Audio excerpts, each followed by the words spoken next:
Hello, everyone. I'm Josipa, President and CEO of the Canadian Urban Transit Research and Innovation Consortium.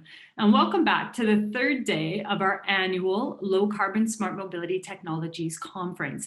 Bienvenue à la troisième journée de notre conférence.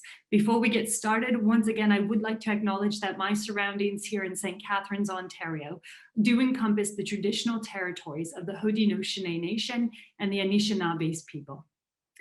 As we come to the third day of this really extensive dialogue that we've all had over the last week, we'd really like to look forward a little bit. In the last couple of days, we've heard about funding and deployment and lessons learned, the good, the bad, the ugly, and the great around zero emissions transit, autonomous shuttles, hydrogen fuel cell technology.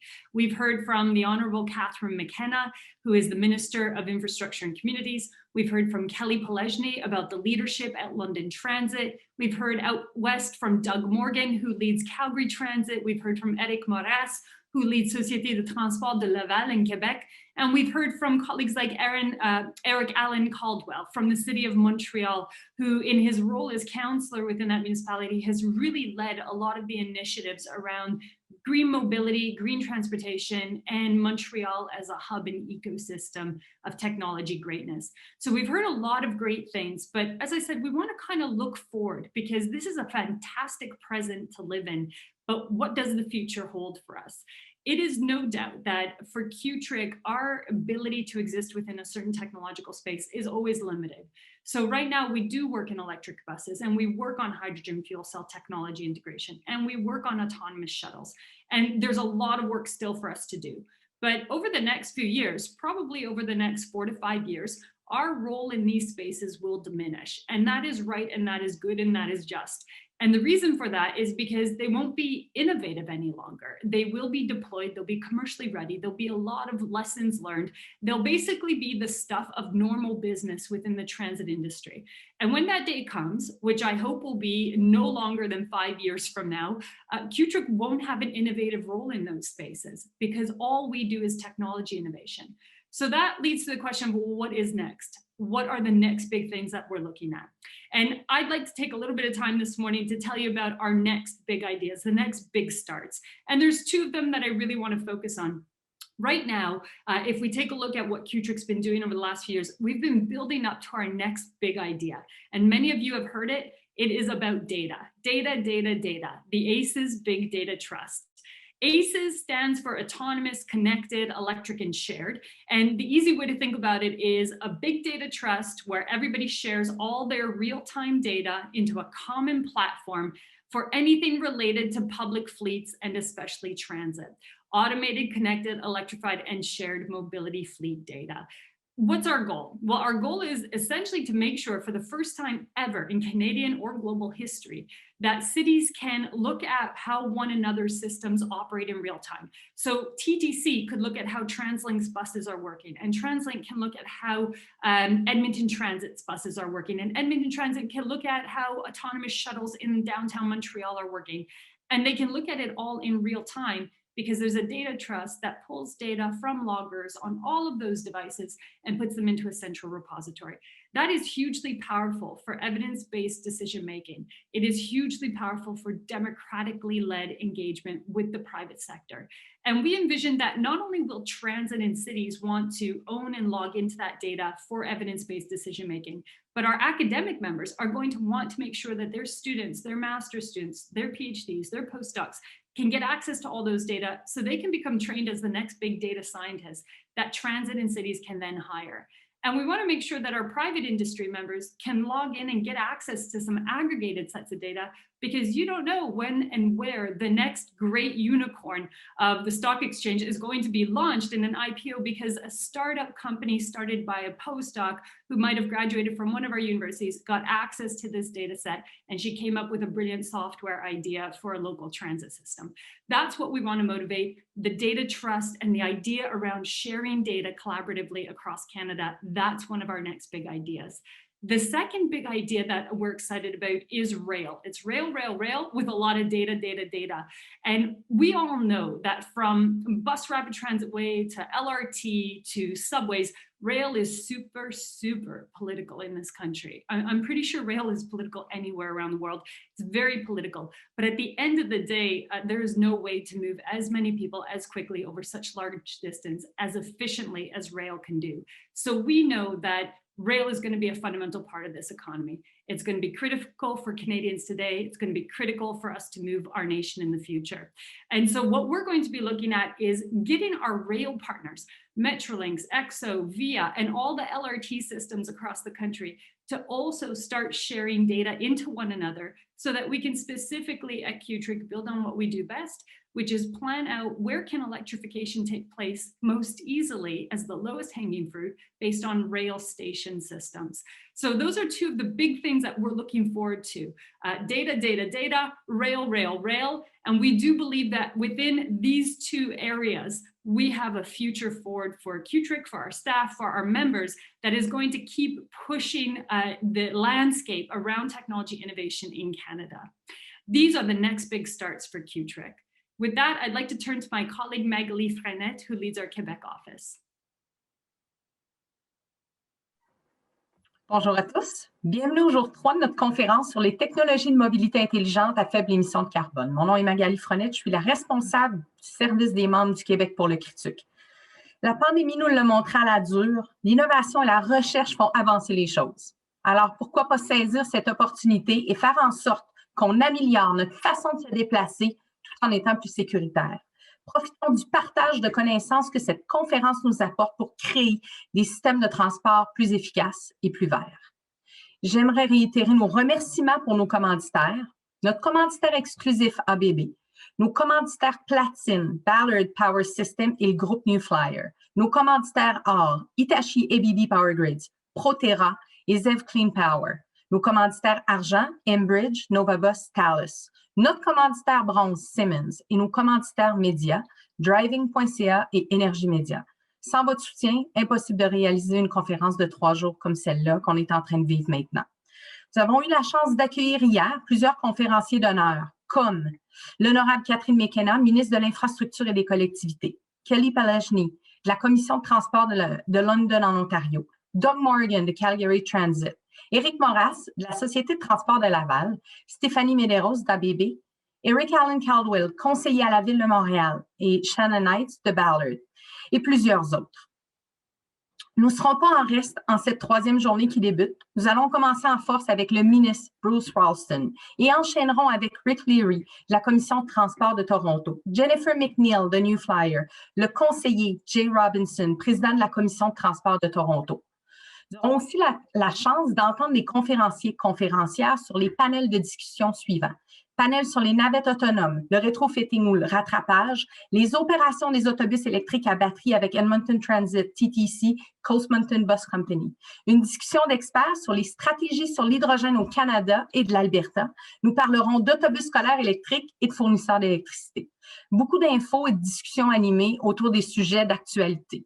En terminant, branchez-vous sur nos séances de réseautage, nos salles d'exposition, puis n'oubliez pas que si vous n'avez pas encore répondu à l'étude sur la parité entre les sexes dans les transports en commun faite par l'Université de Windsor, il est encore temps. Consultez notre site web pour le lien du sondage. Over to you, Josipa. Merci, Magali. Thank you again for our sponsorship support. Our exclusive sponsor, ABB, our platinum sponsors, Ballard Power Systems and New Flyer Group, gold sponsors, Hitachi, ABB Power Grids, Proterra and Zev Clean Power, our silver sponsors, Enbridge, Novabus, and Thales, and our bronze sponsors, Siemens, along with our media sponsors, Driving.ca and Energy Media. It is true that it does take time, it takes labor, it takes money, it takes platforms to run these kinds of knowledge events. And without your sponsorship support, it just wouldn't be possible.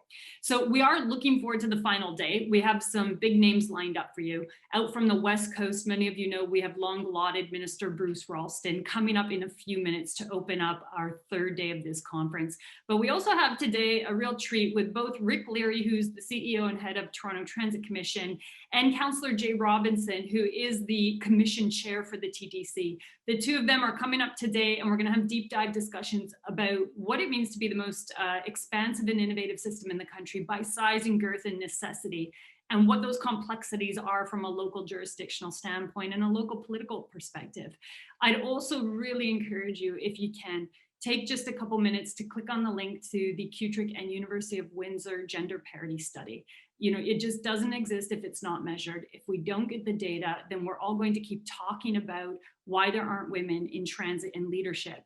And talk means nothing if we can't act, and we can't act if we don't have the data. So I'm going to implore you, if you could just take 5 minutes while sipping your coffee or between sessions to fill in that survey. Men, women, transgendered people, regardless of your gender identity, we do ask you to complete that survey so that we have the data to say, look, this is the problem and these are the solutions and this is how we're going to fix it by 2025. So with that, I'd like to welcome you again to our third day. And I'm going to turn our attention now to the West Coast politics of British Columbia. The Honourable Bruce Ralston, who was appointed as BC's Minister of Energy, Mines and Low Carbon Innovation in November of 2020, so just half a year ago. And that's really revealing because his title now is Minister of Energy, Mines and Low Carbon Innovation. Last year, he served as the Minister of Energy, Mines and Petroleum Resources. And I think that shift from petroleum resources to low carbon innovation is hugely revealing of the massive transformation economically that the West Coast and our Western provinces in general are having to undergo right now. It is a massive generational transformation. Minister Ralston also previously served as the Minister of Jobs, Trades and Technologies from 2017 onwards. So he definitely knows what he's talking about when it comes to low carbon technology innovation and job growth in this sector. Minister Ralston, for us, very beneficially also oversees BC Hydro, which many of you know sits on our board of directors and has been a stalwart program supporter and project supporter at CUTRIC for over half a decade.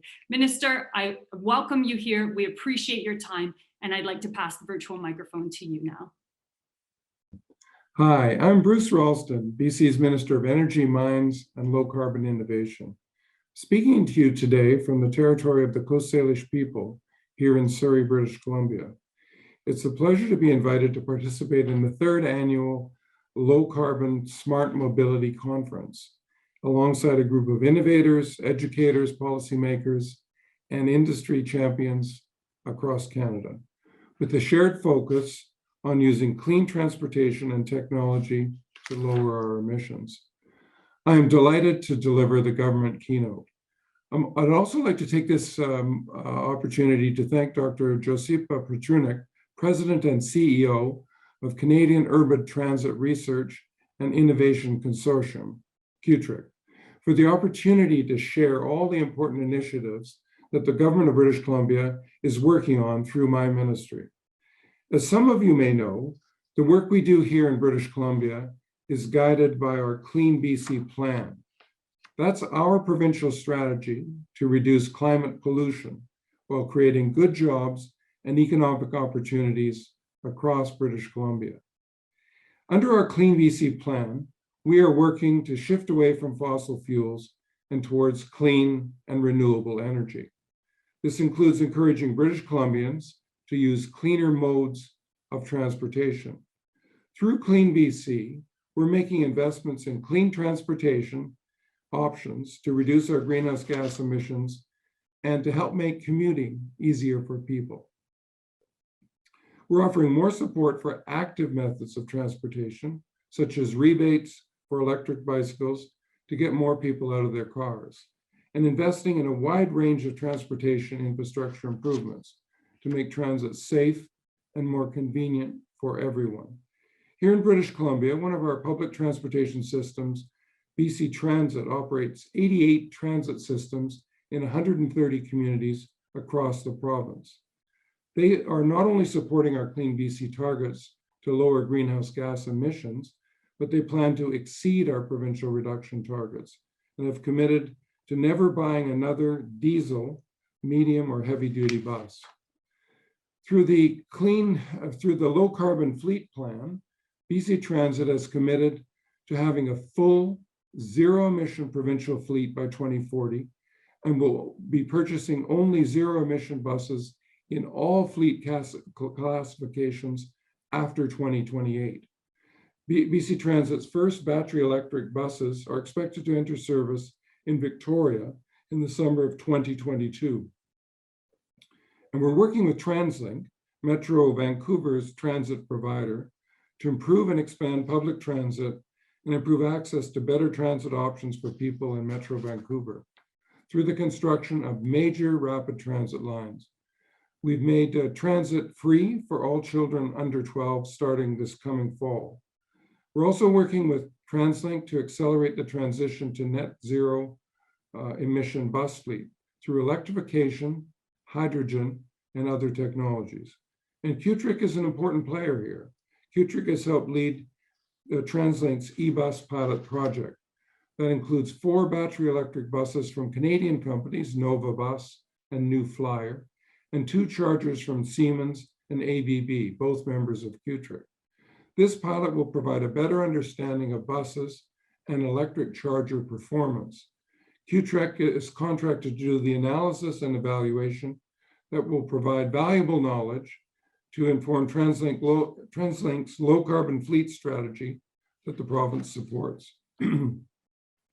We've seen much progress in recent years from TransLink and BC Transit moving to cleaner bus technology. TransLink has a large legacy fleet of electric trolley buses and has invested in 47 new compressed natural gas buses and 47 diesel hybrid electric buses from 2019 to the end of last year. TransLink is also committed to only purchase battery electric buses to replace 40 and 60-foot diesel and hybrid buses after 2021. Transit agencies are moving much quicker to electrify than many predicted even a few years ago. TransLink will buy 15 more e-buses through Nova Bus to add to the CUTRIC pilot this year, which will more than quadruple fleet size. And TransLink has future plans to purchase 677 new battery electric buses, 16 en route chargers, and 2 fully electric bus depots by 2030, part of its plan to reduce emissions 80% by 2050. As Minister of Energy, Mines and Low Carbon Innovation, I also oversee BC Hydro to ensure BC's wealth of clean, affordable, and reliable electricity powers the province into the future. I am aware that BC Hydro is working with TransLink on the expansion of their electric bus battery trial as they increase the number of buses. Well, while BC is leading North America in EV sales, surpassing the targets set out by the Zero Emissions Vehicle Act, we have more work in front of us in electrifying medium and heavy-duty vehicles such as buses, ferries, and commercial fleets. This is an important next step in meeting provincial climate goals and reducing carbon emissions. BC Hydro's large carbon electrification program for the transportation sector will target fleet vehicles and promote pilot projects and infrastructure spending. Currently, 2 optional fleet electrification rates are available for BC Hydro customers who qualify for a general service rate and who own or lease and operate electric fleet vehicles or vessels.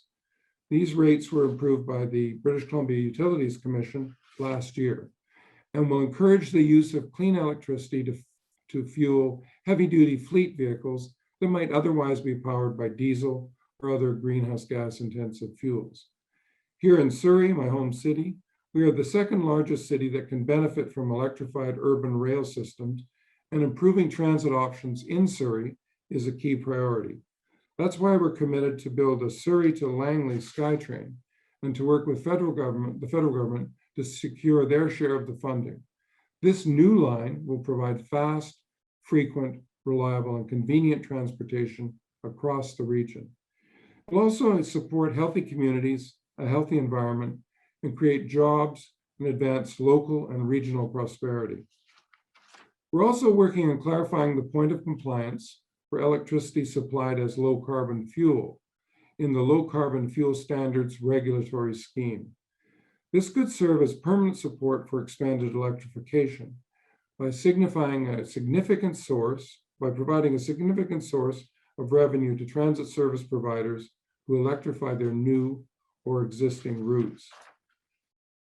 In 2018, the commercial transportation accounted for nearly 60% of BC's transportation emissions and 22% of total provincial emissions. So in 2020, we offered more supports for medium and heavy duty commercial EVs and higher rebate amounts for BC businesses adopting specialty use EVs. We're addressing transportation emissions through our rebates and programs to help businesses reduce their emissions in this harder to decarbonize sector. Offering a rebate program for zero emission specialty use vehicles was a logical step in our actions to expand the use of zero emission vehicles in the province. Through our Clean BC Go Electric Specialty Use Vehicle Incentive, the SUVI is the acronym, we have seen that BC businesses are eager to reduce their emissions, with nearly 550 rebates provided across all rebate categories under the program since its relaunch in 2017. And we added another 31 million to SUVI through Stronger BC, our economic recovery plan, to double the rebates for BC businesses going electric, with even higher rebates for businesses in the hard-hit tourism sector.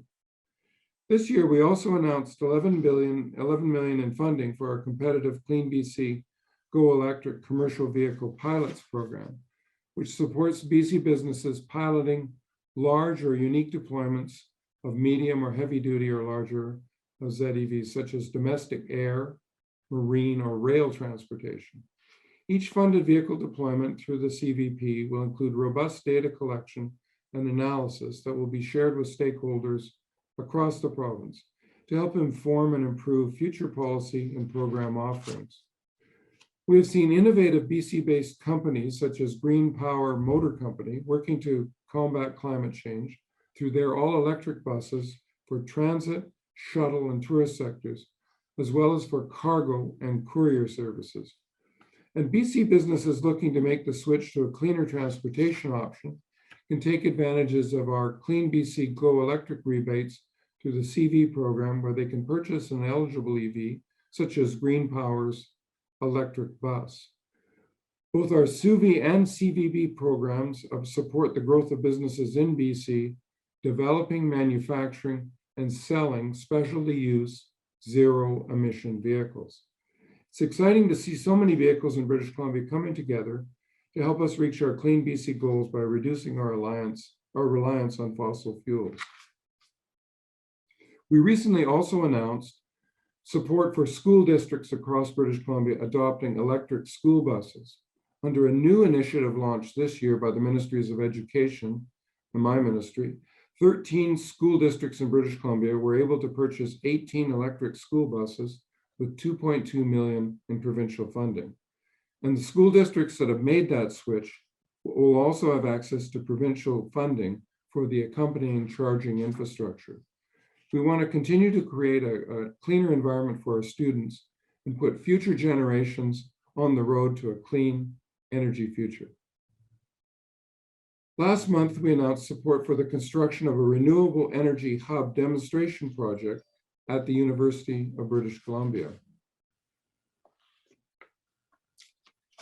The Renewable Energy Hub will transform a city-sized block of campus into a world-leading smart energy district to test how hydrogen can be used to power a low-carbon future. The project will include a solar panel system that can be used to charge electric vehicles. As well, it can be used for a water electrolyzer used in green hydrogen production, so that the hydrogen is produced and can be sent to hydrogen fueling stations that service light and heavy-duty fuel cell vehicles. The Renewable Energy Hub demonstrates the possibilities that lie ahead in our low-carbon future. We're also supporting car share and tourism companies to help build out their fleet of EVs through our Clean BC Go Electric program. Car share companies are considering an EV for their next company vehicle can access point-of-purchase rebates for plug-in EVs and hydrogen fuel cell EVs through the Clean BC Go Electric Vehicle Rebate Program. To help these businesses grow, car share organization can access up to 50 rebates compared to 10 for other companies with fleets. And we're offering rebates for accompanying charging infrastructure to help grow the EV fleets through our Clean BC Go Electric Fleets program. Companies that have or are planning EV fleets can receive 50% up to $2,000 in rebates for the purchase and installation of a level 2 charger, and 50% up to $50,000 for a direct current fast charger. We're also offering even higher charger rebates to Indigenous-owned businesses with fleets. To help support the adoption of EV fleets across British Columbia, businesses can also access up to 40 hours of free support services, including consultations, educational sessions, and technical assessments for charging upgrades and equipment. Through our Clean BC Go Electric program, we're supporting BC business in clean technology and the economic development of BC's EV sector. Through the Go Electric Advanced Research and Commercialization Program, we're providing targeted and reliable support for research and development, commercialization, and demonstration of BC-based EV technologies. We're supporting the development of BC companies operating in the EV sector and encouraging international investment in British Columbia. Specifically, the ARC program was created to address BC EV sector challenges, showcase BC technologies that have a strong potential for international market demand, support pre-commercial EV sector technologies, and demonstrate commercial success for EV sector technologies. Budget 2021, just before the legislature in April, saw $97 million more for our Clean BC Go Electric programs so that we can continue to support British Columbians adopting ZEVs. We want to ensure that more British Columbians have the option to choose a ZEV as their next vehicle, and we are working to make owning a ZEV more affordable. We're continuously engaging with industry and stakeholders to make sure our programs meet the changing needs of British Columbians. That's why our Clean BC Go Electric programs are continuously reviewed and remain fluid so that we can adapt them as needed. Not only does our transition to EVs benefit drivers and communities, it also benefits the province as a whole. It provides jobs and significant economic opportunities across the province. With an estimated 274 British Columbia companies providing over 6,000 full-time jobs and contributing over $600 million to the provincial gross domestic product, including Parksville's CAN EV, which received funding through our ARC program to develop electric-powered industrial work trucks, and Kelowna's Hexagon Agility that designs and manufactures EV battery packs. The contribution from the ZEV sector in British Columbia has almost doubled from 2015 to 2019.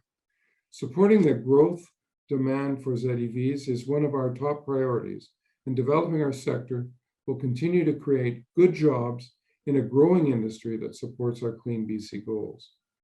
I want to thank you for all the steps you're taking to help us transition to a low carbon economy. We want to continue to make cleaner choices more available for every British Columbian as part of our Clean BC plan, and to all of Canada as we work towards our shared common goal of a cleaner future. Let me conclude by thanking the Canadian Urban Transit Research and Innovation Consortium and their leadership team for putting this conference together, and for inviting me to speak about our plans here in British Columbia for transition to clean energy. This is a great platform for discussion and collaboration on innovative clean technology and zero emission transportation. Thank you very much. Thank you, Minister, again for those comments, insightful advice about the future of the economy, and certainly a lot of insight into the Clean BC program. I think a lot of interested parties are looking at what's occurring in terms of the investments and the deployments in British Columbia. We'd like to conclude this segment by asking you a personal question. You've been in the space for a long time, so can you let us know, what does the future of clean mobility look like to you personally, to you and your family and your community? I think what it means to, I live in a suburban community. Surrey is a big city, second biggest in British Columbia, but it has developed in a very typical suburban way. So what I see for myself and my family in this community is a transition from a more car-oriented suburban street pattern and layout, and all the complications that come with that, to a different transportation system that really eliminates and does away with many of the weaknesses of that kind of a development pattern and that kind of a transportation system. So here in Surrey, I think we are typical of Canadian cities in the way in which things work. And I think we are also typical of the possibilities for the future in transitioning to a much more energy efficient, a clean transportation network here in British Columbia and in Surrey in particular.